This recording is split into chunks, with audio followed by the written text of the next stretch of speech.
All righty. So are we?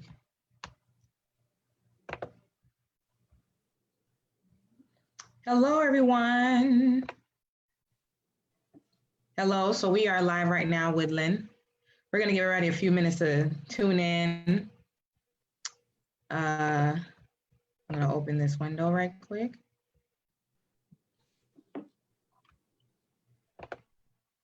Absolutely. I'm excited.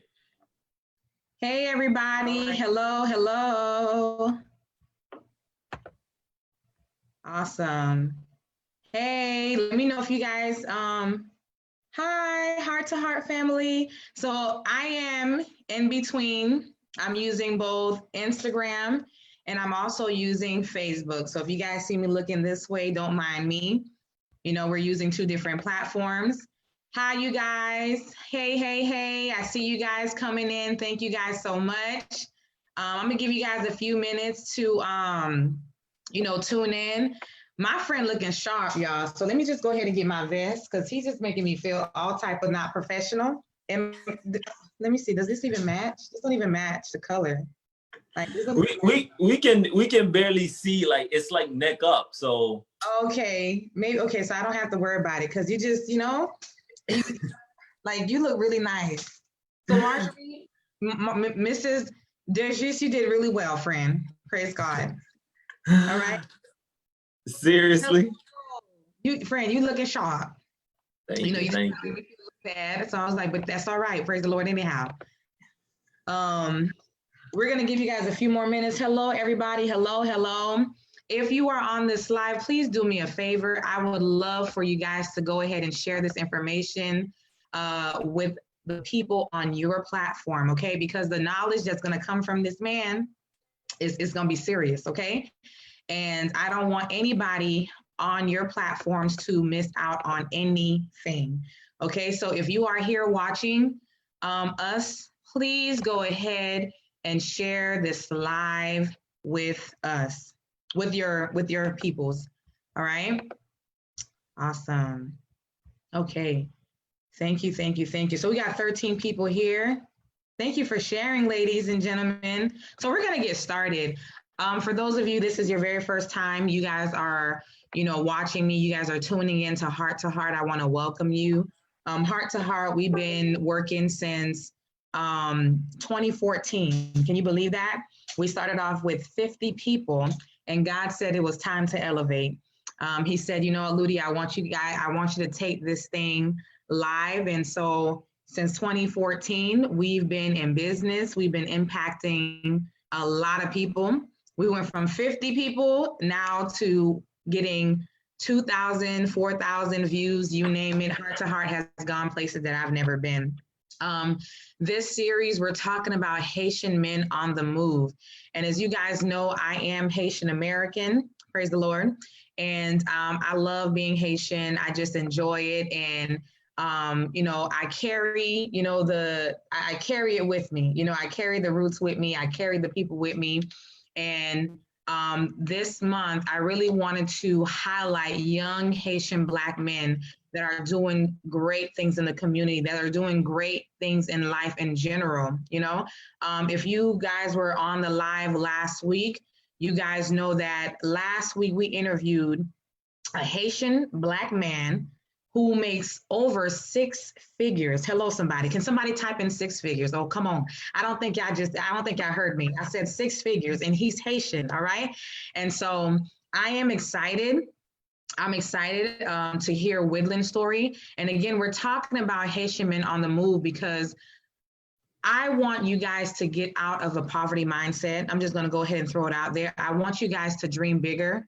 I want you guys to understand that if they can do it, okay, if they are out here living their dreams, making thousands of dollars, guess what? You can too, all right? And if I can just be, really transparent, growing up, my parents didn't really talk about purpose. They didn't talk about, gifts and talents. It was always go to school to be, a nurse, a doctor, a lawyer, engineer, right? Come on now. And that was it. But they killed us. They didn't realize they were killing us on the inside, right? So we have Widlin here, who I happen, him and his wife, they're good friends of mine. They're basically family. You know, I done adopted them. And Widlin, I just want you to tell us about yourself. I mean, I want to read your bio, but I feel like, again, you know, the bio was for social media, but I want you to just share with the people, just tell them who you are and, you know, just some of the things that you do, not too much because we do have questions. All right. And for those of you that are watching, please make sure that you share this live again, because it's about to be lit. All right. So without further ado, you guys, please give me some hearts, give me some hearts, give me some hearts, because my friend is about to share a word, a successful word. Can somebody type in a successful word? Okay. All right.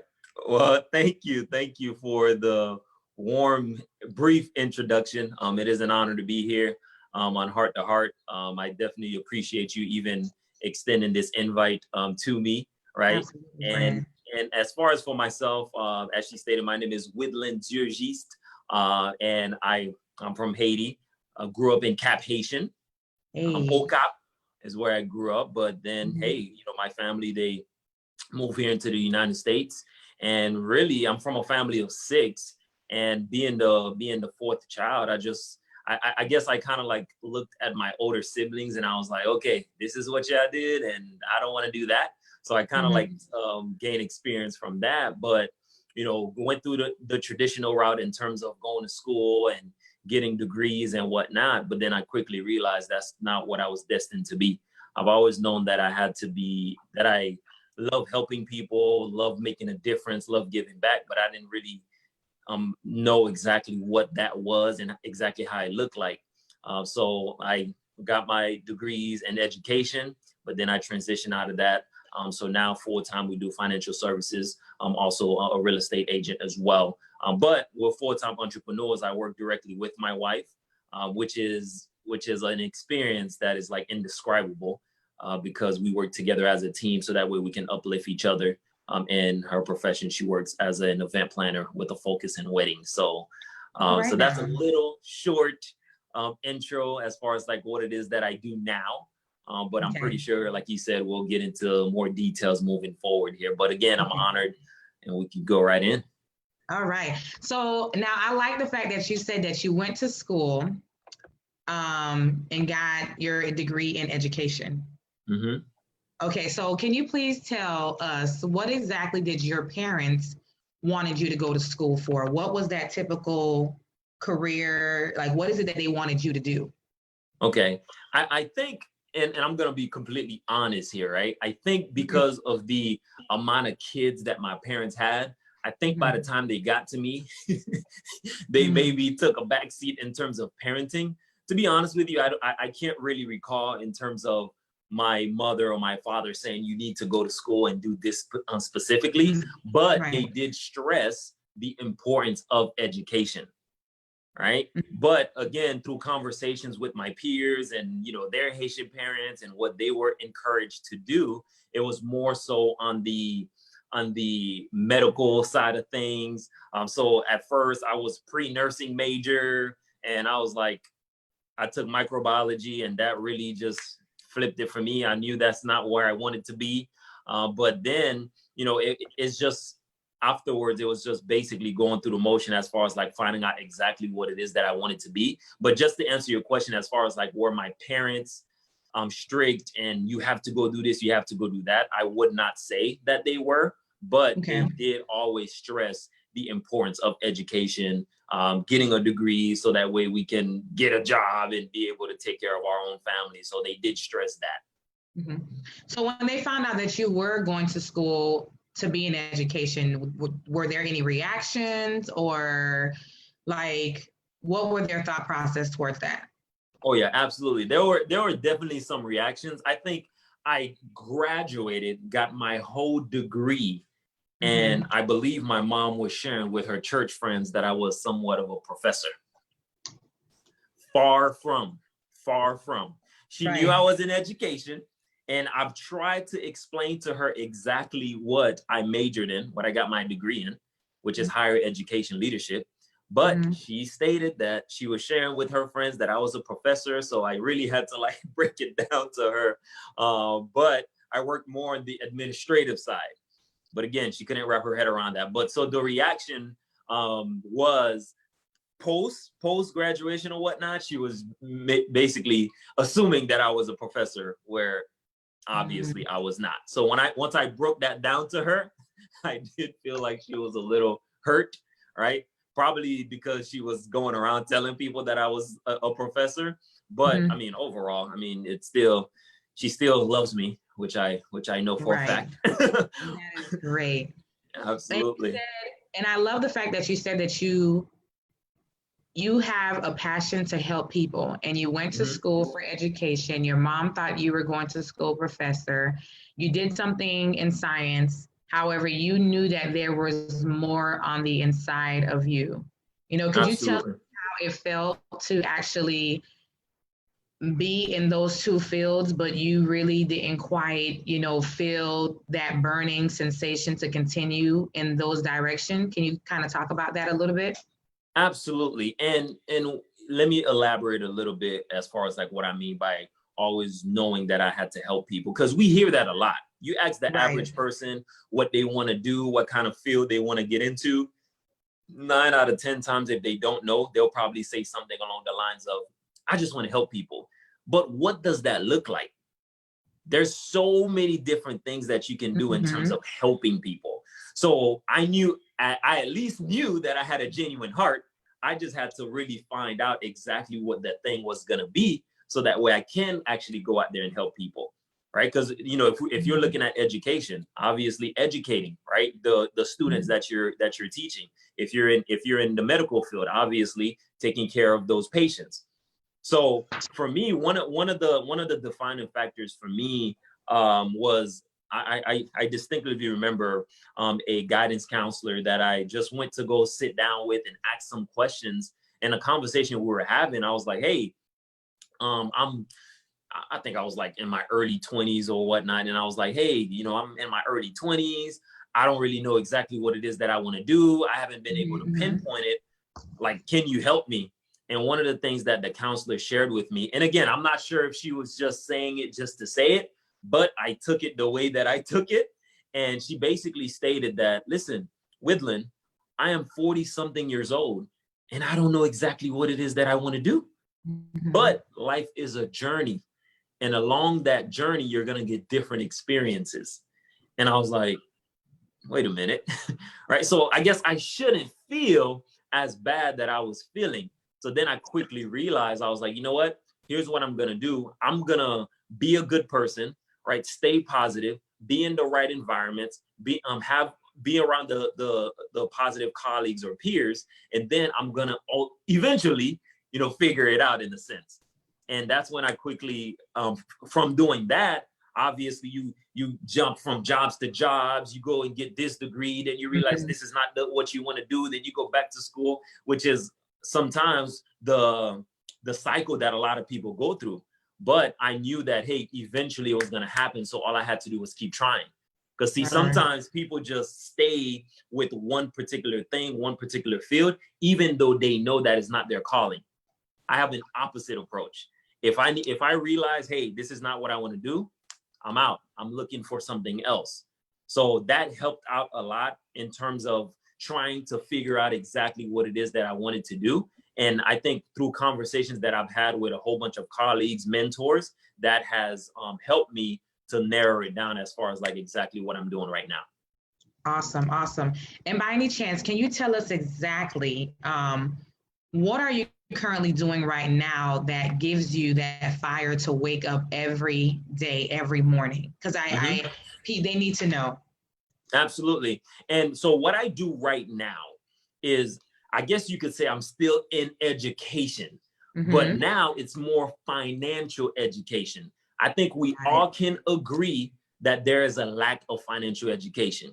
The average person goes to work, they work there 40, 50, 60 hours a week, but they do not know how to manage that money, right? Only 40% of Americans actually have a budget that they follow. And here's another fact. Only 5 states actually recommend teaching financial literacy in their curriculum. And I'm in Florida. Florida's not one of them. So we already know that there is a lack of financial literacy. So when the opportunity was presented to me, I was like, listen, one, is there a void? Right? And I think the majority of us can agree that there is a void. And also, hey, is this something that I genuinely care about? I've always been a financial person, not saying that I had it all figured out or whatnot, but I knew I did not want to owe anybody. Right. And I always wanted to make sure that I could buy things that I want. Like I had my first job when I turned 15. So I've always been in the position to buy stuff that I need as opposed to going to my parents or going to my older siblings. So I knew I wanted to do that. So I figured, hey, if I can add these two together and actually help the individuals in my immediate community, but also other communities as well, it's a no-brainer. Right? Because I have yet to sit across from someone where I cannot help them with something. That's amazing. Right? And then in terms of financial literacy, the education piece is like, when you think about retirement, the average person has something through their job and they probably can't remember the last time they went to HR. So retirement planning, right? And also insurances as well. And also estate planning, just so that way, because a lot of people talk about generational wealth, but if you don't have the proper documentation in place, guess what? Your family is going to go through probate. And it's probably not going to happen, which is a legal process where you have to go in front of the judge and see what's supposed to happen and blah, blah, blah. And you don't want all of that. So you have to have the proper documentations in place. And we do a lot of other things as well. But just to kind of like summarize it, everything financial services, the only thing we don't do is stocks. But I do own a few stocks. Okay.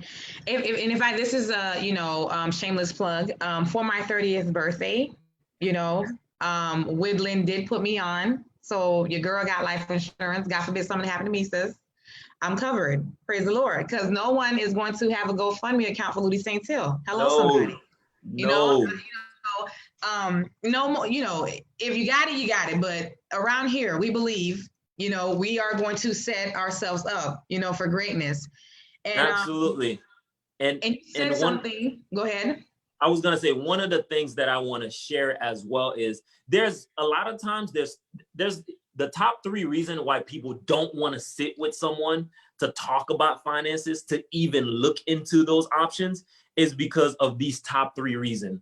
1, people don't like talking about their finances because they feel like they're being vulnerable. The person's going to see their financial report card, so they don't want to have that conversation. Right? 2, they're skeptical. Everyone's skeptical. Like, well, how do I know what you're saying is true? Well, guess what? That's why you have to get around people that can share with you the information, give you the resources, so that way you can educate yourself. Because I'm a firm believer that everyone should take their personal finance personal. Okay? And then the third reason is, guess what? Whenever it comes to finance, people just like, oh, my husband handles it, my wife handles it. And so they don't even have an inch of interest to actually even look into that. So those are the top 3 reasons that I come across as far as like why people don't have these conversations. But again, I think we all can agree that that is extremely, extremely important. And we definitely should put more emphasis on that. I like what you said, something about, a lot of us, we are not financially educated enough. And I want to read something that I read in the book, and I feel like this is so important, and it's like right on time. But it says that one of the reasons why we tend to miss our purpose is because that we believe the false lessons that we were taught, and it basically steers us away from moving towards it. So instead of learning the courage, and curiosity that would allow us to pursue our purpose and allow us to pursue our purpose, we learn the set of do's and don'ts, So my question to you after this is, what are some of those traditional beliefs that you grew up, when it comes to, it doesn't even have to be about finances, but what are those do's and don'ts? Those things that traveled, from childhood and even your adulthood, that you've heard, and that kind of steered you away when it came to finances. But like you said, as you got older, you got out of the four walls of, the culture and tradition. How did that help you? So what are some of the things, what are those cultural things that kept you locked up? And then after getting out of that box, what did you learn? No, absolutely. And here's a disclaimer, because I know we have some Haitians here and we probably have some parents or whatnot. I'm a firm believer that my parents did what they had to do with the resources they had, right? So what they did is whatever that information or that education that they taught me or shared with me, now I have to educate myself so then I can elevate. Right, either help them or help my kids when God blessed me with that, right? So I just wanted to start with that. But I think some of the things, it's like when you think about money, just the thought of money. Like if you have a whole bunch of money, like you're like a bad person.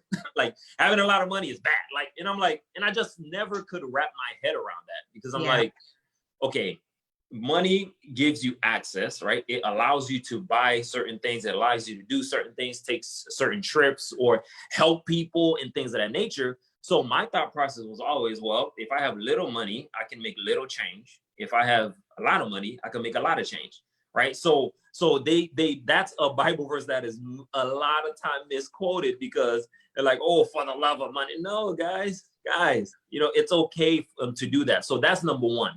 Right? The fact that, hey, if you have money, that's quote unquote a bad thing. And another thing is, if you don't go to school, right? If you don't go to school, then you're going to be a vagabond, or you're going to be like a bad person or whatever, or uneducated person. And I definitely would challenge that, because that is definitely not the case. Right. And I think we all can see some of the most richest people, most successful people, they dropped out and did this and did that. So, and not that I'm supporting that, but it shows us that, hey, there's not only one way of doing things. Right. So I would say that's number two. And then in terms of number three, this is very, very big. And I definitely want you to kind of like elaborate on this a little bit more, but the whole don't talk to strangers. So let me elaborate on that real quick. So don't talk to strangers, but a lot of times when we start a business, it's people outside of our immediate circle that tends to support us a little bit more. And I talk about this sometimes because there's reasons, right? Because obviously the friends that you have, they remember you Ludi back in middle school. They remember you Ludi back in high school. So they still judging you based off of that. But if you're not talking to strangers, if you're not networking, by the way, that is networking. If you're not networking, then you're not really growing your network. So I would say those three things are things that I have learned, but then I have kind of like had to, shift my mindset so that way I could think more and have an abundance mindset. And that is what has helped me get to the position where I'm at right now. That's good. That's really, are you guys getting something? Like, I want you guys to ask questions, because we do want to take some questions. All right. So if you guys are learning something, please make sure to ask. All right. So in other words, you guys, not everything that you learn will get you where you need to be. All right. Again, not everything that you learn in your tradition or culture will get you where you need to be. A lot of that information is kind of broken information, you guys. Right. A lot of the stuff that we've learned growing up that has been passed to us from culture, religion, family history, a lot of it is good stuff, but a lot of it is, broken information. So again, if you guys don't get anything from these live, I want you guys to know that, look, it is possible. It is possible to create wealth. And I wanted to add on to some of the things that you were talking about. One of the things that my mom would tell me is, ti fi pas supposé con l'argent. In other words, as a young girl, you're not supposed to know money. So for a long time, you guys, I was so fearful of having money. I was so fearful of educating myself about wealth. Isn't that crazy? Why? Because this teaching was passed on to me, So it was crazy. I remember when I brought home fake money because it was homework. And my mom got upset with me, but this was homework. They were teaching me how to count money, and I got upset. And then my mom got upset, you know? So it was just crazy. Another thing that I've always, hear, the Bible says that I have come that you may have life and you enjoy it, right? But my mom always said, sou m'a souffri for bon Dieu. But No. If you're suffering, that's not the will of God. And matter of fact, if you're suffering, okay, if you're suffering, you are actually outside of the will of God, okay? And something is not in alignment, and you need to get in alignment, because he has come that you may have life and enjoy it. And if you are not enjoying life, then we have a problem. Can I get an amen, somebody? Am I talking to anybody right now? Amen. All right. So again, a lot of the information that we were taught, you guys, they're good information.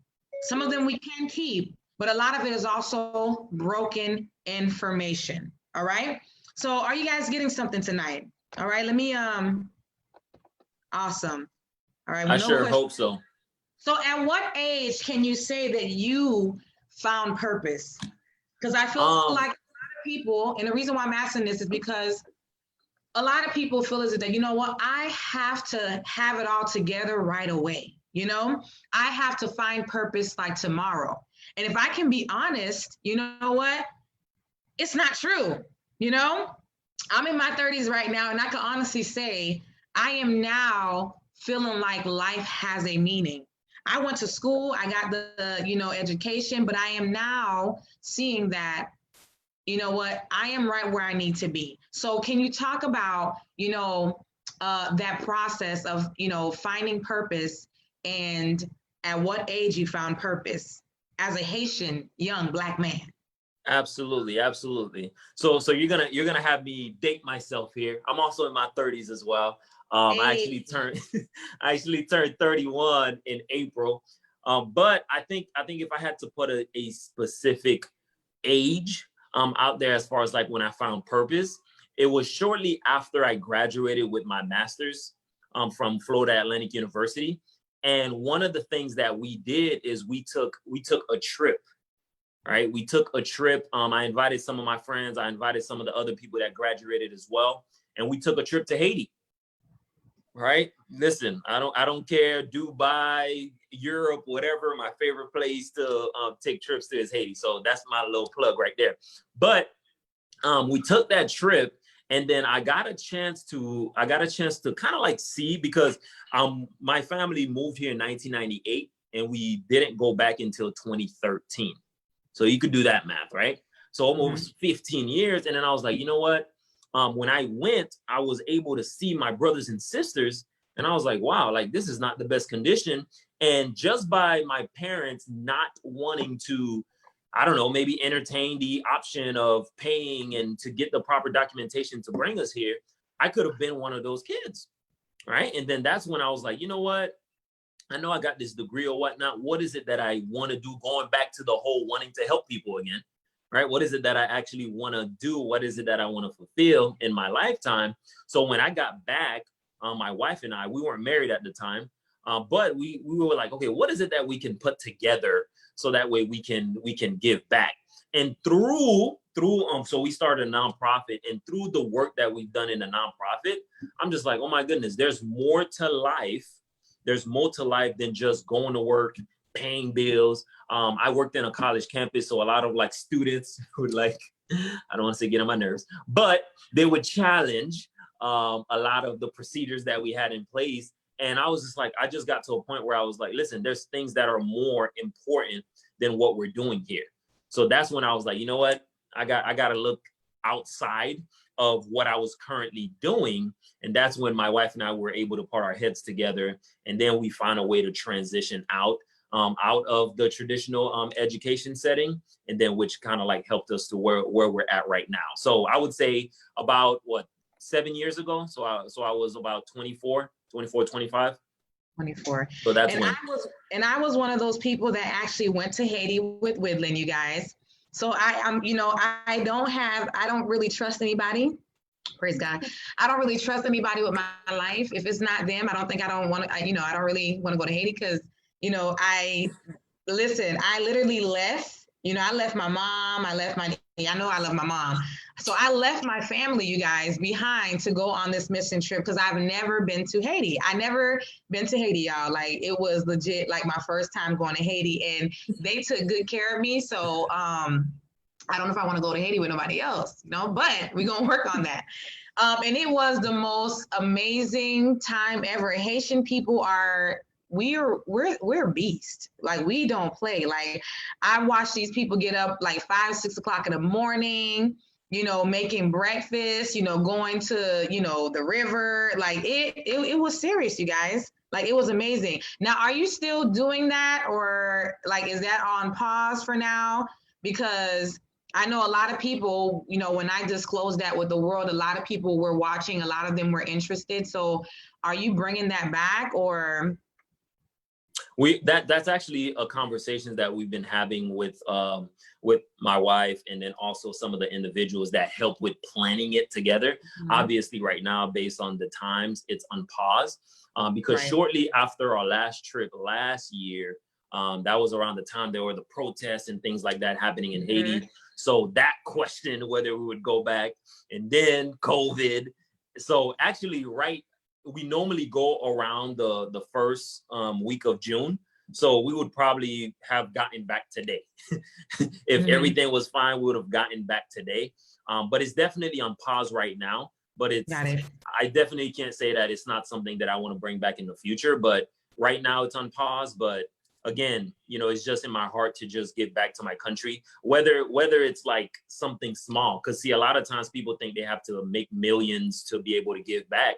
You would be surprised, right? Like a backpack to a child that's been bringing their school supplies in a bag is huge. And then this is a testimony from one of the professors at the actual school. So it's very powerful. It's definitely something that we look towards doing moving forward. But definitely right now, I would say it's on pause. Awesome, no problem. And we'll just continue to follow up with him. Now I have 31 people on this live, and I'm asking all 31 people to go ahead and share this information with the individuals on your page. I need this information to be, sent out. Are you guys getting something? Talk to me and Widlin today, y'all. If it's a yes, let me know. If you guys have a question, also let me know, because I really want this information to get out before I move on to my next question. Now, Widlin, you are a full-time entrepreneur, correct? Correct. You are a full-time entrepreneur. Y'all give this man some hearts. Give this man some heart. He is a full-time entrepreneur in his 30s. Now, what were some of the challenges you encountered, through this journey of becoming a full-time Haitian entrepreneur in his early 30s? Let's talk about that.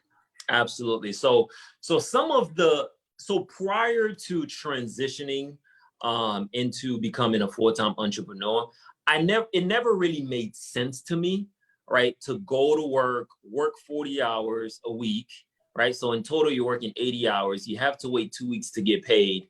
Like that just it never made sense to me. Like I said, I've been working since I was 15 years old, but that just never made sense to me. I feel like, hey, if I do a job, right, pay me my money, right? But the fact that you have to literally wait 2 weeks, and some people, I think they get paid like once a month.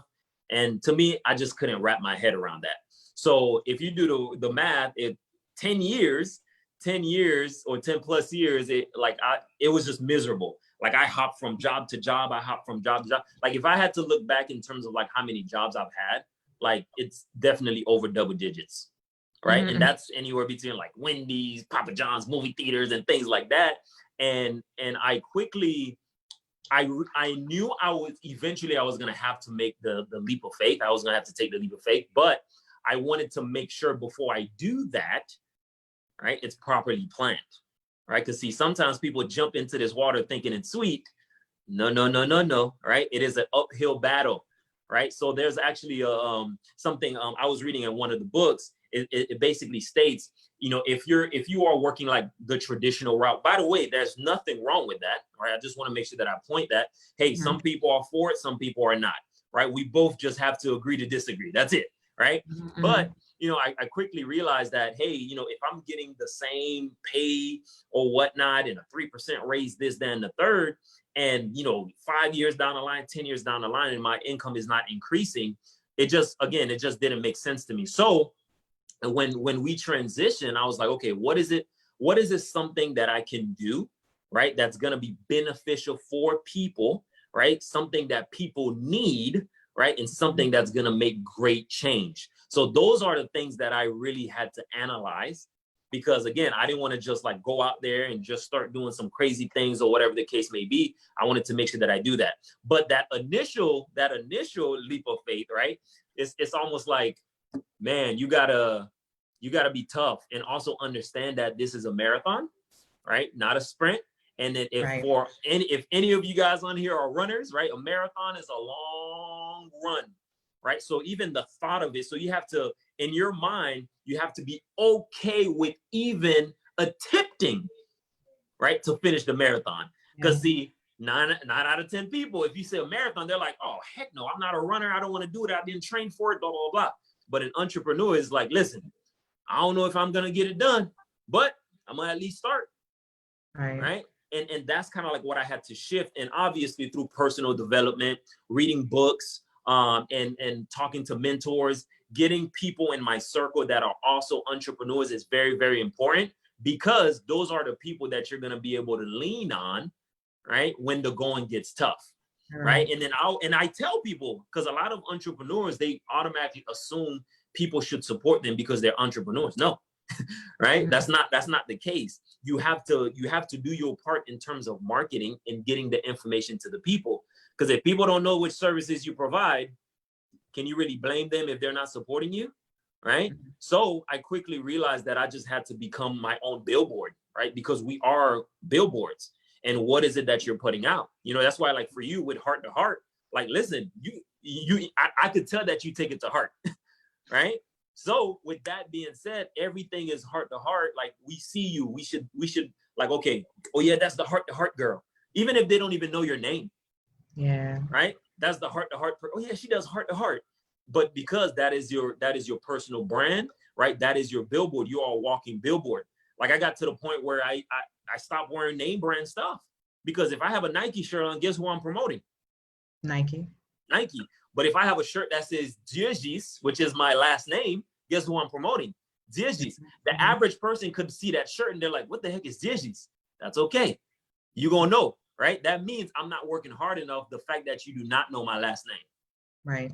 So that's how I look at it, right? And that kind of like, as I continued, obviously there's a lot of pros, there's a lot of cons. You know, you're gonna lose some money. My thought process, no risk, no reward. You're gonna have some businesses that fail, right? But guess what? You have to keep going. You have to keep going, because there's light at the end of the tunnel. So that's really some of the things that I would say in terms of like transitioning out, right? And also understanding that, hey, if you don't get up, right? What is it? The great Mike Jones said it. You don't work, you don't eat, you don't grind, you don't shine. All right now. So really quickly, you said something, and we're going to take some questions before we move on to the next question. And I really want everyone who is watching this live today, your purpose may not be called to be entrepreneurship. We're not saying, you know, well, go ahead and leave your 9 to 5 to be an entrepreneur. You know, we're not saying that, because God uses everyone where they're at. You know, God may very well be telling you that, hey, I need you to be in the education field. I need you to be in the medical field. I need you to be in the, whatever field it is. Understand that God can use you where you at, because the moment you say yes to God, you are his representative in that field to showcase what God looks like, okay? Because it's not every day, all right? It's not every day you wake up and you meet a nice teacher. It's not every day you wake up, you see a nice hairdresser, okay? So if God is calling you to that department or that field, then you are his representative in that field to showcase what he looks like, okay? Now, the goal of this live or these series and, is these speakers is for us to get out of, the traditional mindset, because a lot of us, we grew up on these broken beliefs, okay?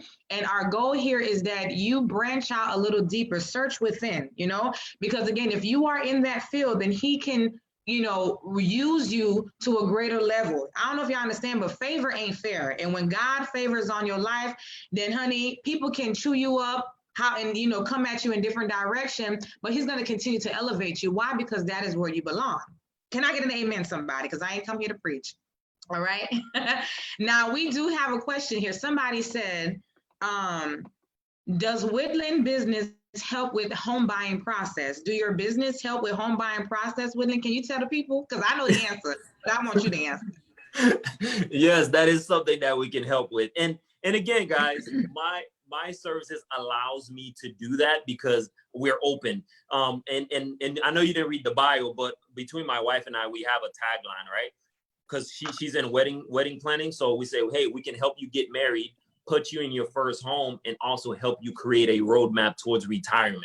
Okay, so we focus on those three main things. All right, so I know some people are just hopping on, and so they may not have gotten a chance to hear exactly what we shared at the very beginning, but we are able to assist with those processes. And then in terms of like the home purchasing process, like if you're talking credit stuff or whatever, we can have basic conversation, but we're not like repairing. That's not what we do. But in terms of starting the conversation, letting you know exactly what you would need, right, to where to start, that's something that we can help with. So it sounds like you do more than one thing. Do you mind telling us like how many different streams of income you have as a full-time entrepreneur? Absolutely. 4. Can somebody type in 4? 4, and I'm looking for 3 more. Okay, so this man has 4 streams of income. Can somebody type in 4? And he's only in his 30s now. 4 streams of income. Now, here's the thing I want to make sure that I stress that, right? Because sometimes people get this wrong.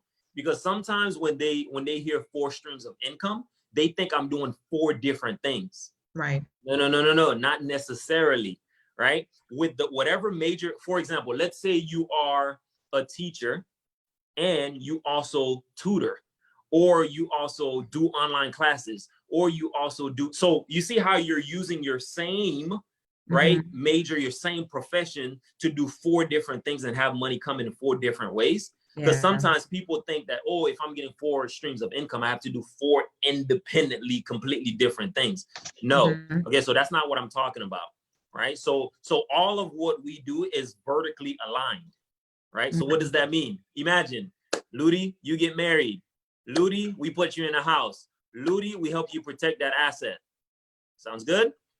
Right. It's vertical. Right. And then obviously with some other investments that we have, but 4 streams, but we're definitely looking into adding more. Awesome. That is great. Let me make sure that I see could you guys hear us okay? Because I seems like we're losing connection just a little bit. I don't see you guys. Let me try to refresh this really quickly. Somebody commented 444. Really? That's right. That's where we're at. But again, guys, it didn't start that way, right? You have to keep going, right? I like to compare entrepreneurship. It's like a baby. Awesome. You got to crawl, right? And then you're going to keep stumbling over things, and then you're going to walk. Like, that's how this is. But some people that may have tried, they just stop trying, right? You don't lose until you quit, guys. You don't lose until you quit. There's people who finally got to their destination in their 50s and their 60s. Right. And then one of the things I want to share with as well, Ludi, if you will allow me, is that I don't know, for some strange reason, and I'll use my family. So I don't know how y'all families are, but I'll use my family. But for some reason, it's like when my parents turned 50, it's like life was done. Like they lost all the drive, right? They don't want to pursue anything. They're just like, oh, come on way. Yeah. And I'm like, no, right? No, like you could still go out and do things and make great change. But I don't know why that happens, but I'm probably going to be grinding until my 40s or 50s and then enjoy the rest of my life. But I don't know. That's just something that I wanted to put out there. No, and this, and I'm happy that you shared it because, you know, life is not over, you know, when you're 50. It's about to start. So it's important. But if you don't know your purpose again, you don't know your gifts and your talents, then you're going to feel like, you know what, well, I'm just going to wait until the Lord calls me home. But no, there's purpose here while you're here on earth. Okay. Correct. So we talked about some of your challenges. Okay. So what advice would you give to that Black man or that Black young boy who struggles with living out their purpose because they want to make their parents proud? You know, because let's be honest, you guys, we all want to make our parents proud. Do I have anybody? Can I get some hearts? We all want to make our family proud, but not realizing that it's also causing us harm, you know, because of those broken beliefs, again, that we've been taught, but those broken beliefs also breaks our confidence. So, and I said this in one of my heart-to-heart sessions, like mom and dad already lived their life and they cannot live their life through you anymore. So it's so important that you try to live your own life, okay? So, you know, what advice would you give to that young Black man who is watching this live right now, who is struggling, you know, to tap into their purpose because, hey, mom and dad may not believe in the vision that God has given them? No, absolutely. And you kind of really just broke it down. And one of the advice that I would give guys is and again, this is if you are learning this for yourself and also maybe you have some younger siblings, we have to do our part as the siblings to pass that information down. Mm-hmm. Let me give you an example. Like, for example, right now, I'm not living under the same roof as my mom, but guess who's still under the same roof? My little sister and my little brother, right? So maybe they're still getting that outdated information. So I interfere by coming in, you know, maybe taking them out for lunch, right? Hanging out with my little brother. So that way I can instill, right?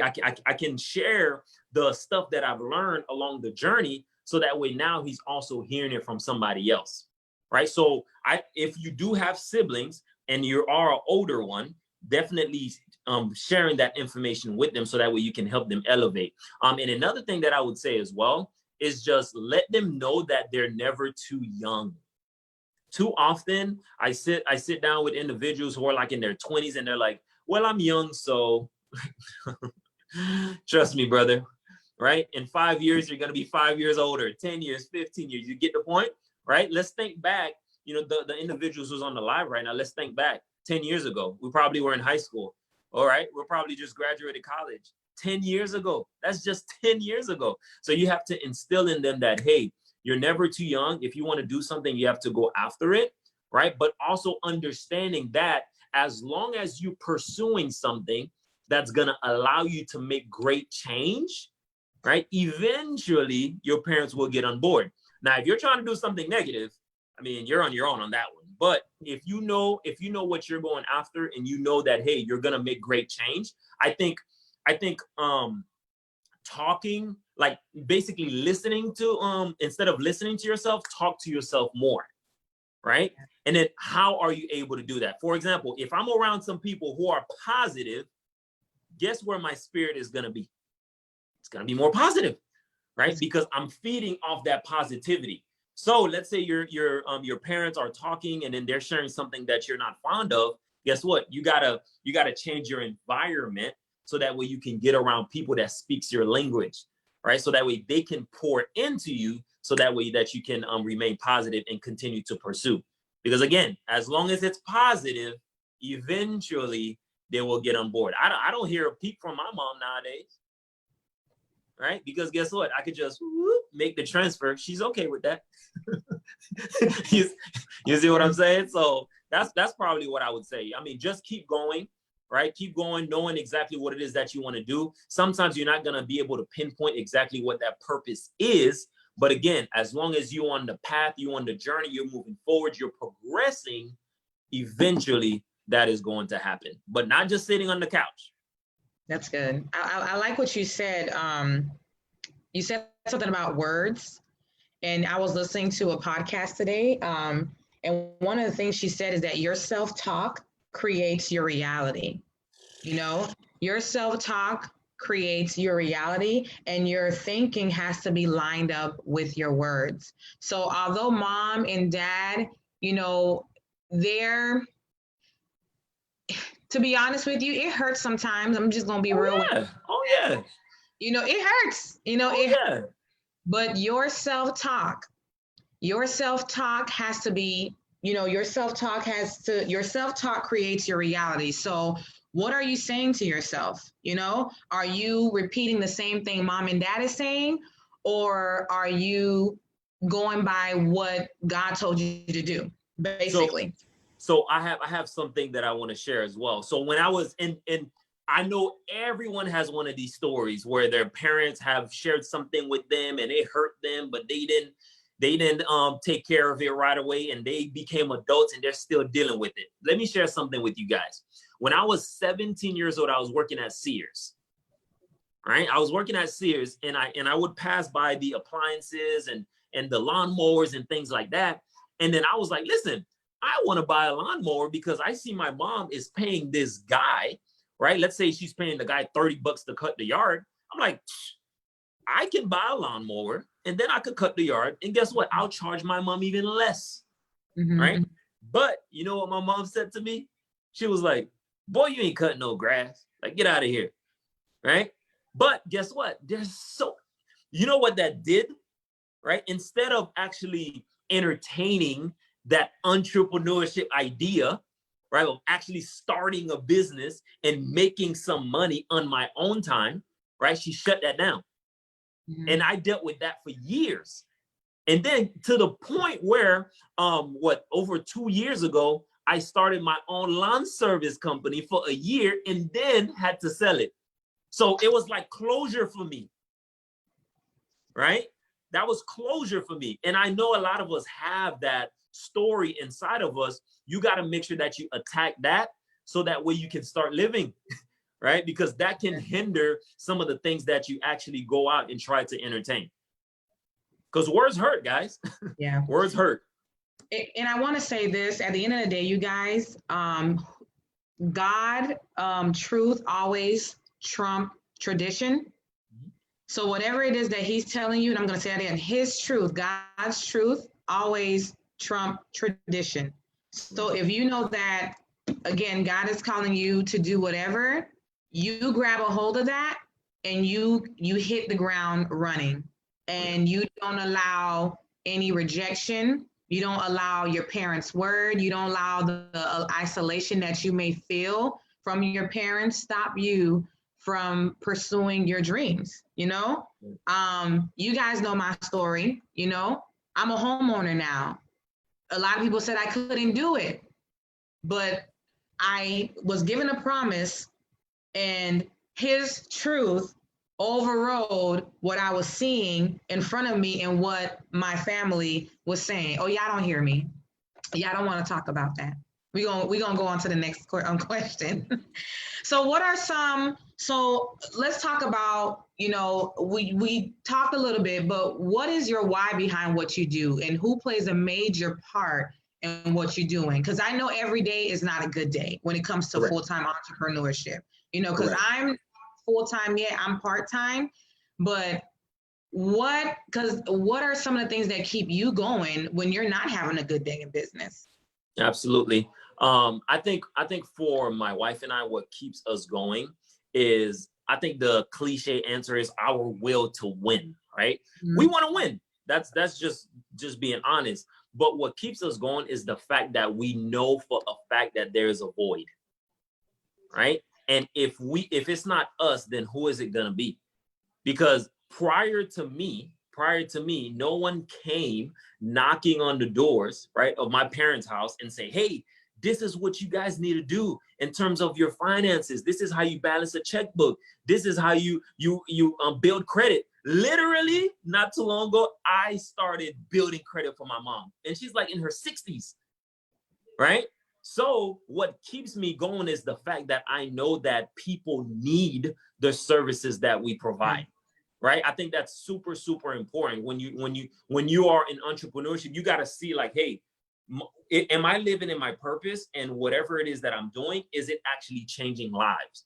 Because that's what's going to trump everything, right? The fact that, hey, you could get like 10 no's, 20 no's, 30 no's, but once you get that yes, it's like, oh, wow, people need this. I was able to help this person, because that's one less person, right, that does not have to worry about like a GoFundMe or having to worry about going through probate, or, you get the point, right? So that's what we focus on. And also knowing that we are doing it together. The fact that I'm able to work with my wife, guys, like that's like the best thing ever, because guess who's going to be my biggest cheerleader anyways, or who should be my biggest cheerleader, right? My wife. And guess what? I'm her biggest cheerleader as well. So how can we lose, right? How can we lose if we are in this together? So what, on a day where maybe everything is going left, I'm like, listen, keep getting up. Remember, join, don't quit, right? You join whatever it is that you're doing to make change. If the change is not done yet, then what are you doing? If you quit, then, right, all the people that you are supposed to help are still gonna, that void is still gonna be there. So I focus more on the yeses, right? There's a book, it's called Go for the No's, right? Because the more no's you get, the closer you get to the yes, right? So see, people get afraid of the no's, so they're just not gonna do anything or reach out to anybody or whatever the case may be. But the more no's you get, the closer you get to the yes. Right? So that's what I would say keep us going. Just our will to win, right? And also being a team, right? Fighting for our last name, right? We want to be remembered for doing great change to the point where people are going to be able to look back like, man, I am so glad that Widlin had that tough conversation with me, because without him, my family would not be where they're currently at. That's what get us to keep going and waking up every day. Really good. So we're gonna I have two more questions, and I want to open the floor for everyone else. We talked about different streams. We talked about money making. Now I noticed that you and your wife just paid off a huge debt. Could you talk a little bit about, how did you guys get in debt, and what did you guys do to pay that debt? Like, what are some of the sacrifices? Because sometimes, as Haitian American, African American people, we are in debt and we just stay in that debt. We just ignore it, So walk us through that process. What was it like being in debt, and what motivated you guys to pay the debt, and what was the amount of debt that you guys paid off together? Absolutely, absolutely. So it was the amount of debt that we had. And again, it's credit to what I'm currently doing right now. But just like you said, you don't think about these things, right? Because again, you're just living your day to day. I've sat across some people that's like, whatever, I'm not even worried about my student loans. I'm not worried about my credit card. To me, that just never, ever, ever made sense. Even when I was in school, I had loans, and I only had to take loans towards the end of my college career, but I had loans. I would still be making payments while I'm in school. Like, even if it's like $50, $25, to me, that made sense, right? If you owe something, you have to pay it. So last year in January, as like our New Year's resolution, we're like, you know what? We want to pay our debt down, because there's three things that people argue about in marriage, right? And money is in one of the top three. So we wanted to make sure that was never a situation. So we sat down and put a plan together, and we tallied everything up. This is not including mortgages, by the way. Okay, so when I say pay off debt, people are always like, oh, you're mortgage debt free. No, this is like credit cards, cars, and things like that. So we had over $35,000, and we basically we sat down and we did it together. Guys, I'm telling you, when you have a positive environment, when you have a group of people that want to see you win, right? And we were very transparent about it, because we knew our brothers and sisters were going through the same thing, right? But again, remember, if you were here at the very start, people don't like talking about their finances. So literally, my wife and I sat down and we were like, listen, I want to share this with the world, not as a way of showing off, but I want to share it with the world so that way that they could see, hey, their brother and sister was able to do it. They can do it too. Right. And then we were just aggressive in terms of what we had to compromise, right? Less brunches, right? Stop going out to brunches and being vocal about it to the point where if you contacted me and you're like, hey, you want to go to X, Y, and Z, I could tell you, man, you know, we're working on debt, right? To get out of it, because you would be surprised how much money you spend on like entertainment or just going out and eating, getting drinks and things like that. Like you would be surprised how much money you spend on things like that. So the fact that we minimized that, we were able to save, right? And make bigger payments as opposed to just paying a little bit over or just paying the minimum amount, right? So one of the months we paid $10,000. Oh, Jesus, I never want to be here again, right? But because we wanted to get out of it so quick. So actually in April 17th is my birthday, we were able to make our final payment. It was the best day of my life. And then now we're able to now accumulate wealth. And trust me, guys, and again, I'm not saying this as a way to show off or whatever. It feels so much better on this side. Because guess what? Now you can actually start earning interest instead of paying Discover, instead of paying Visa. You get what I'm trying to say, right? So that's what I would say. I mean, I was super anal about it. At first, my wife wasn't really like on board. She's like, why we gotta pay it now? Is it that important? Or whatever the case may be. But you know, I stayed on it every month, right? We would update, hey, okay, I'm making this payment. It's gonna go down to this. Really stayed on top of it and just staying disciplined. You need a environment. You need people in your circle to be able to do it. So we started following pages on Instagram that post couples that pays off their debt. That helped out a lot because we kept seeing it and started believing more, right? So I always encourage people, hey, listen, you just got to start, right? You just got to start. And the biggest reason why people actually don't get out of debt is because they don't start. Because trust me, you're going to build momentum, right? And go from making $100 payments to making 300, to making 400, to making 500, because now you're actually building some type of momentum. So trust me, you can do it. That's actually something, hey, they could reach out. I can share a little bit more. I know on my Instagram page, I shared our journey. So, you know, feel free to reach out, guys. This one of the reasons why I wanted to hop on here is really to just be transparent with you guys and share some of the things that my wife and I have been able to do. And let's create a community so that way you can call people and ask them about this, ask them about that, so that way you can get ahead. All right. So I would strongly advise that. Can the wife, Miss Dieujuste, can you please put the man of God social media information and also yours, so that if there's any questions that they may have for the both of you, they can actually DM you guys directly. He is a married man. Hello, somebody. I just want to put that out there. So please don't forget that when you're DMing him. Yes, Lord. So our last question before we wrap up things, what are some books that you have read that basically kept you going? You know, what are some of, yes. Absolutely. In terms of books that I have read that has shifted my mindset, right, is Think and Grow Rich, right? I think that's like business entrepreneurship Bible. I think everyone should start there, because it's just a book about like just shifting your mindset and actually believing that you can actually do it, right? Because a lot of times we have to give ourselves the opportunity and even believe that we can actually make over 6 figures, believe that we can actually make $1 million, right? Because the average person doesn't even think that they can, because they're around people who are not making that. So when you get around people that do that, now your mind is like, wow, I know this person and they're able to do it. And then I could do the same thing as well. So that's a very good book on Think and Grow Rich. Another amazing book that I would recommend as well. It's called The Volatility Shield. That's more on the finance stuff, right? I'm gonna share based on of my profession here. So for the individuals who want to learn about finance and things like that, The Volatility Shield, it does a very, very good it does a very good job at explaining a lot of what people go through on a day-to-day when they don't properly manage their finances, right? And then when I say don't properly manage their finances, what I mean by that is, again, guys, the average person does not put emphasis on their finances. They kind of assume that everything is gonna happen when they turn 60, right?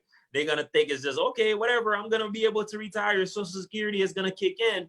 But it does a very good job at explaining a story about how this guy had an awesome portfolio, but because he did not take care of it, bam, right? He was not able to do what he needed to do until the very end. So that's definitely another great book that I would recommend.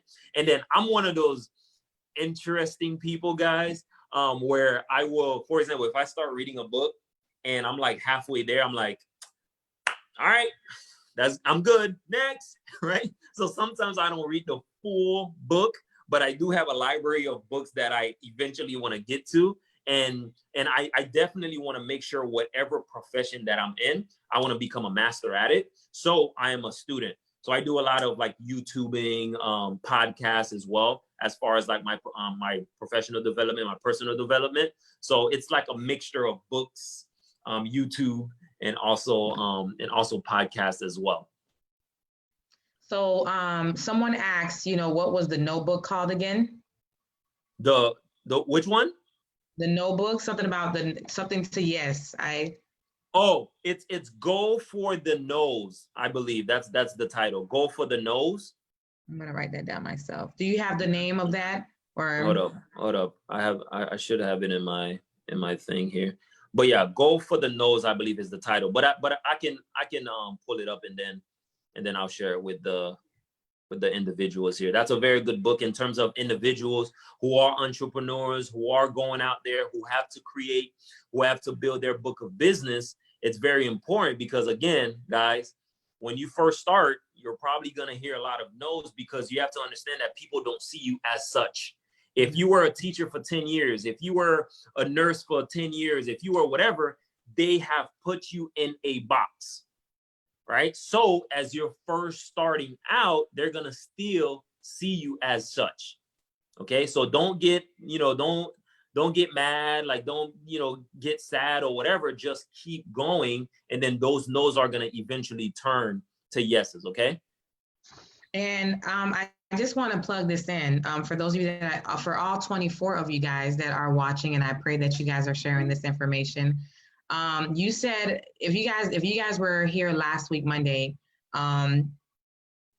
both speakers said something very, very powerful. They have read books, they've been on YouTube, and they also listen to podcasts. Okay. So a lot of you guys feel as if that, well, I have to go to these big conferences and workshops and trainings, and all that is great. But if you do not have the finances, you are never without to purchase a book. And you're never without to purchase a book. And not just that, but all you have to do is go online and just find something inspirational, and you listen to it every morning. Because the Bible says, as a man thinketh in his heart, so is he. And a lot of us, the reason why we're not touching money, the reason why we're still living with these limited thoughts and limited beliefs is because we have not changed our mindsets. So the moment you begin to change your mindset and you kind of give those false teaching and eviction notice in your mind, the moment you will make room for the things that, God just want to speak to you about. The moment you begin to believe that, hey, I can be an entrepreneur. I can be a woman that made 4, 5, 6 income. Because we got some women on here now that are going to be here next month that's making 6 figures, that are Haitian women, to be exact, that are in their 30s. Okay, so you might want to be here for that. But you are never without, you guys. All it takes is for you to pick up a book. Literally, all it takes is for you to pick up a book and to change your mindset. Because listen, you'll be the next person on Heart to Heart sharing your story. Yes, and I got the title here. It's called Go for No. Yes, it is the destination. No is how you get there. That's good. So Go for No. It's by Richard Fenton. Richard Fenton. I'm gonna write. And then one thing that I want to share as well, Ludi, is, I mean, what you're doing here, like with the space that you're allowing us to come on here and share our journey and share our wins and losses as well. I think it's big because it shows people that they're not alone, right? Their brothers and sisters are also going through it as well. And guess what, guys? We're not there, right? We're not there. And I strongly believe there's no such thing as a finish line. Right? Because guess what? Let's say 6 figures is the goal. You get to 6 figures, you're going to be like, well, 7 figures is not that far, right? Or let's say you've helped 100 people, you get to 100 people. Now you're like, what about 1,000? Right? So there's no finish line in this thing called life. So you have to keep going until you take your last breath. And even after you take your last breath, people are still going to be talking about you. So you're still living past that.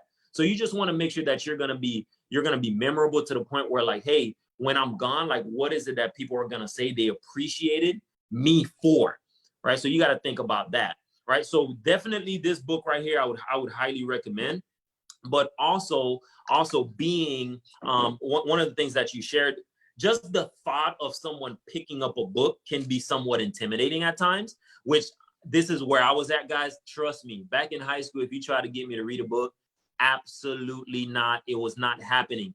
And since I want to show you guys where I'm coming from, right? And I'm very transparent with this stuff, guys, because I want people to know like what it looks like, right? So do you guys remember the FCAT? The FCAT, the test you had to take in order for you to get your high school diploma? Yeah. Right? Right? Just saying the name brings nightmares. Me too. Right? Just so you guys know. And again, I want to make sure that I share it with you all so you guys can see who is sitting across this screen. Widlin, myself, has never walked across the stage with a diploma. Wow. Right? And just based off of that, the average person would have said, okay, well, I'm not going to succeed or whatever the case may be. But because one of my good friends was like, you know what? Hey, dude, let's go take the SAT. Right? That's why you got to be around good people, right? Yeah. Positive people. So he said that, went to go take the SAT, and then I called my guidance counselor. She's like, you passed. That's how I got my diploma. Wow. And you think I was gonna let that stop me? Absolutely not. What that did is that lit a fire, right? And now I'm like, oh my goodness, I could do anything that I put my mind to. Right? So you want to make sure whatever the barriers that are in front of you, whatever the things that are in your way, you want to make sure that you bulldoze through those, or go around, or go over, or go under. But remember, guys, you have to make sure that you are progressing through this thing called life, right? One of the things, like when I ask somebody, hey, you know, how have you been? Anything new? No, I haven't seen you in 5 years, bro. Like nothing is new in 5 years. So those are the things that you want to make sure that, hey, I'm progressing, I'm growing, I'm getting better every day. Right? Because guess what? If you get 1% better every day, right, you will be 100% better in 100 days. That is amazing. I mean, I feel like you were talking to me. You were talking to me when you were sharing your FCAT story, because I never passed the FCAT either.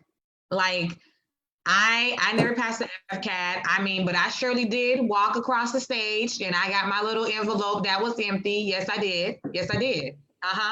I walked across the stage and went to Broward College, you know, and I remember this lady, she was so evil. She was so nasty. This is why I tell y'all, you know, you may not be called to entrepreneurship, but God has called you into education. And I remember this lady said, you know what, just drop out and just get your GED. She told me this, you know, and at the time I'm only 17 years old when you're telling me to drop out of school. Don't bother going to college.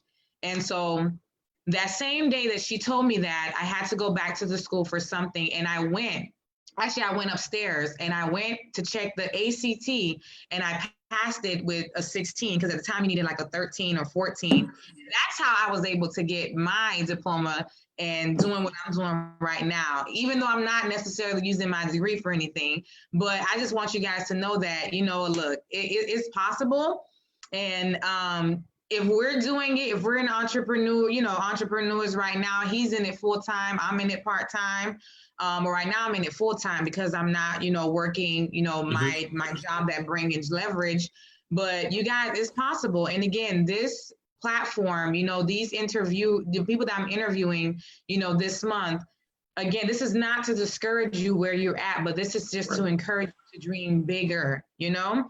And so I know we have a couple of men coming in right now, and I really want you guys to go back and listen to this story, to listen to his story, because here you have a young man in his 30s making 4 streams of income, paid off for 35,000 plus debt with him and his wife, who are both Haitian people who believe in different streams of income, growing up in a culture that said, look, it's okay to just have one, but we all know one is not enough, okay?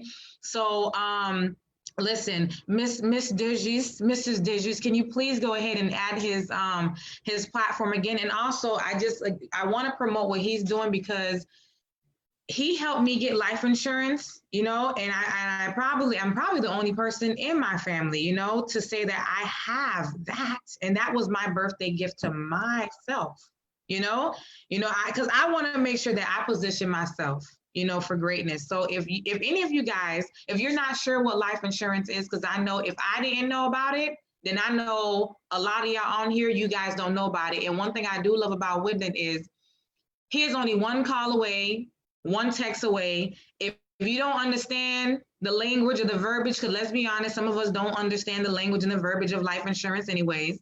All right, so he likes to dumb it down. Like, listen, he dumbed it down for me to the point I was like, you know, I don't want to do this no more. Let me just do the GoFundMe account. Praise the Lord.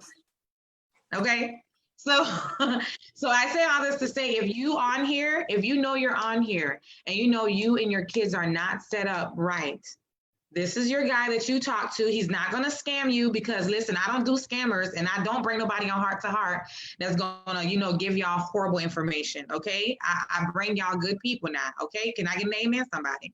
Okay. Amen. So again, so if you need life insurance, he's your guy. You know, if you guys are looking for a home, he is your guy.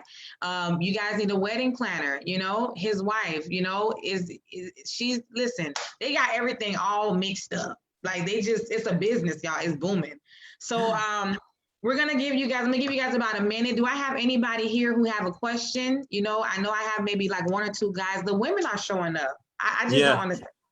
The women are all over this live. One of the things that I want to share as well, Ludi, is again, just start the conversation, right? I'm not one of those people that's like, oh, you have to do this now. I am more concerned about like, hey, you actually learning about it, right? And then being able to make an informed decision. Right. So don't think so much like, oh, well, I'm not ready, I'm going to wait until I'm ready, which is what some people say sometimes. And I'm like, well, you never really know when you're ready. That's like saying, I'm going to wait until I make $1 million before I can do such and such, right? There's a journey, there's a process. So at least have the initial conversation, so that way you can know when you are quote unquote ready, you know exactly which decision to make. So trust me, a lot of people probably thought, hey, nothing's going to happen to me in my 30s. Nothing's going to happen to me in my 40s. And guess what? Bam, just like that. So obviously we're not hoping that, but guess what, guys? We got to be proactive. That's really good. So we're gonna go ahead and close this live. But if you feel like this live really helped you, I know a lot of you guys commented. Please go ahead and just send me a review, because I really want to just share that for the people. And I also want to encourage Widlin and his wife, you know, who are in their 30s, full-time entrepreneurs. I want them to know how much they have impacted you guys. So I'm going to be waiting. We're going to be waiting to see those reviews, because again, I want to share your reviews with the world. And those individuals who missed out tonight, guess what? They got to go right back and, and watch it. So again, my DM is going to be open. Again, I'm going to be tagging Widlin as we get these reviews in. Please, I want you guys to flood in my DM, flood it up, because I want to share this with everybody.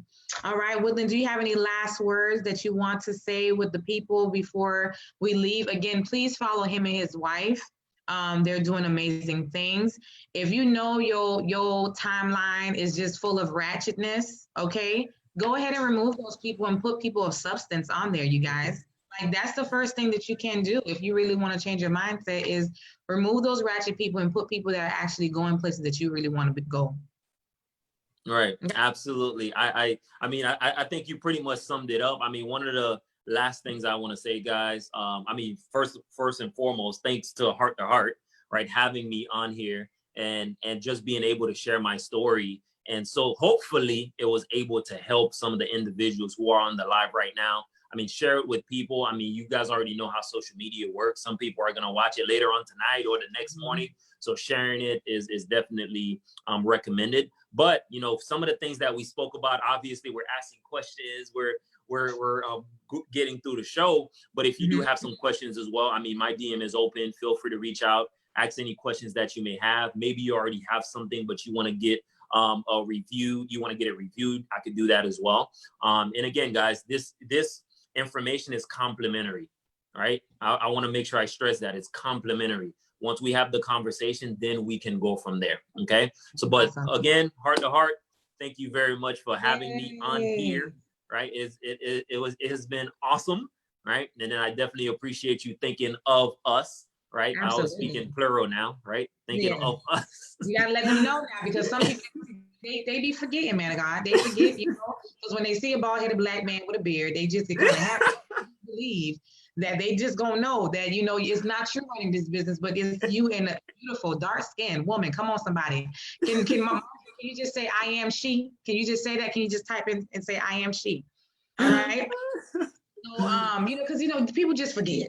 You know, so we want to make we help those so that they don't forget. Because if you out here doing reviews and next thing you know, it turns into a conversation, honey, I can't be here on this side of town. Okay, come on now, praise God. Absolutely, absolutely. So, ladies and gentlemen, look, we love y'all, and I just pray that Heart to Heart is blessing you guys. If you're on this live, just go ahead and share it. Just go ahead and share it, y'all. Again, please send me your reviews. I want to post them. We want to see how Heart to Heart has blessed you guys. And we are out. Yes. We are out. I love you guys. Share Bye. It. Listen, she's doing amazing work here. Bye, you guys. All right. Bye-bye.